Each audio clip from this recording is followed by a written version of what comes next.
এই দুনিয়ার পুরো জীবনটা এটা হচ্ছে লালসাময় একটা জীবন, লোভ, মরিচিকা, মায়াজাল।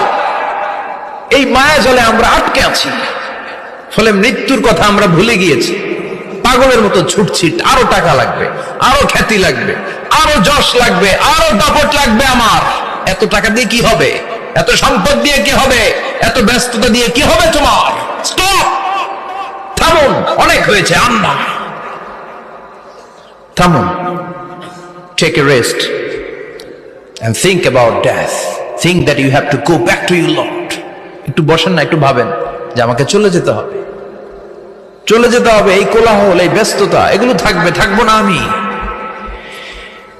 সাইয়েদনা ওমর ফারুক বলেছেন, মুতু ক্বাবলা আন তামুতু, মরার আগে একবার মরো। হাসিবু ক্বাবলা আন তুহাসাবু আলাইকুম, তোমার হিসাব নেওয়ার আগে তুমি একবার নিজের হিসাবটা করো না। কাগজ বের করে একটু লিখো না, কি কি ভালো কাজ করছিলা, যেগুলো দিয়ে নাজাতের ওসিলা হতে পারে। 1 2 3, আর কি কি আকাম কুকাম করছো দেখো না।